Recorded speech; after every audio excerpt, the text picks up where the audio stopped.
আসসালামু আলাইকুম প্রিয় শিক্ষার্থীবৃন্দ, আশা করি তোমরা সকলে ভালো আছো। ইউকে কোচিং সেন্টার কর্তৃক আয়োজিত ইংলিশ সেকেন্ড পেপারের চেঞ্জিং সেন্টেন্সের আরো একটি ক্লাস নিয়ে আমরা তোমাদের সামনে হাজির হয়েছি। আমরা আজকে আলোচনা করব অ্যাসার্টিভ টু অপারেটিভ সেন্টেন্সের চেঞ্জিং সেন্টেন্স নিয়ে। তাহলে চলো চেঞ্জিং সেন্টেন্স শুরু করার আগে আমরা অপারেটিভ সেন্টেন্স সম্পর্কে কিছু কথা জেনে নিই। অপারেটিভ হচ্ছে ওই সেন্টেন্স যে সেন্টেন্স দ্বারা মনের ইচ্ছা বা প্রার্থনা প্রকাশ করা হয় তাকে বলা হয় অপারেটিভ সেন্টেন্স। আমি আরেকবার বলি, যে সেন্টেন্স দ্বারা মনের ইচ্ছা বা প্রার্থনা প্রকাশ করা হয় তাদেরকে বলা হয় অপারেটিভ সেন্টেন্স। অ্যাসার্টিভ সেন্টেন্স থেকে অপারেটিভ সেন্টেন্স করার জন্য একটা নিয়ম সাধারণত আমরা ফলো করে থাকি বা একটা নিয়মে চেঞ্জ করতে হয়। সেক্ষেত্রে হচ্ছে অপারেটিভ সেন্টেন্স সাধারণত শুরু হয় মে দ্বারা। কি দ্বারা শুরু হবে? মে দ্বারা।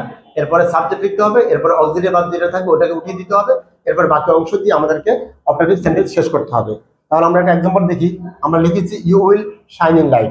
তাহলে এটাকে যদি আমরা অপারেটিভ সেন্টেন্সে রূপান্তর করতে যাই তাহলে আমাদের কি দ্বারা শুরু করতে হবে? মে দ্বারা শুরু করতে হবে। তাহলে আমরা লিখলাম মে। এরপর আমাদের সাবজেক্ট লিখতে হবে। সাবজেক্ট কি আছে এখানে? ইউ। এরপর অক্সিলারি ভার্ব উঠে দিতে হবে। তাহলে অক্সিলারি ভার্ব আমার নাম মানে কি আছে এখানে? উইল আছে, আমরা উইল বাদ দিয়ে দিলাম।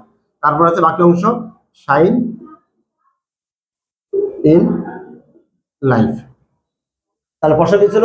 You will shine in life. আর এটা অ্যান্সার কি হচ্ছে আমাদের you may you shine in life. এরপর দেখো আরো একটা এক্সাম্পল দেখি, আল্লাহ উইল সেভ ইউ। তাহলে এটাকে আমরা কি দ্বারা শুরু করব? মে দ্বারা শুরু করব। এরপরে সাবজেক্ট লিখবো। সাবজেক্ট কি আছে এখানে? আল্লাহ। তাহলে আমরা লিখলাম আল্লাহ, মে আল্লাহ। তারপর অক্সিলারি ভার্ব কি আছে এখানে? উইল আছে, আমরা উইল উঠিয়ে দিলাম, বাকি থাকে সেভ ইউ। আর কি হলো? Allah may Allah save you. এরপর দেখো আরেকটা এক্সাম্পল আছে, you will prosper in life. তাহলে এখানে আমরা কি করবো? এটাকে মে দ্বারা আমরা শুরু করবো, আমরা লিখলাম মে। এরপরে কি লিখবো? সাবজেক্ট। সাবজেক্ট এখানে কি আছে আমাদের? You may you. এরপর অক্সিলারি ভার্ব উঠিয়ে দিব। অক্সিলারি ভার্ব এখানে কি আছে আমাদের? উইল আছে, আমরা উঠিয়ে দিলাম। এরপর বাকি অংশ কি আছে? Prosper in life. আশা করি তোমরা সকলে বুঝতে পেরেছ।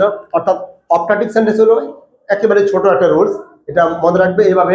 আমাদের অপারেটিভ সেন্টেন্স শুরু হবে মে দ্বারা, এরপরে সাবজেক্ট থাকবে, এরপরে অক্সিলারি ভার্ব আমরা উঠিয়ে দিয়ে বাকি অংশ দিয়ে আমরা সেন্টেন্সটি শেষ করবো।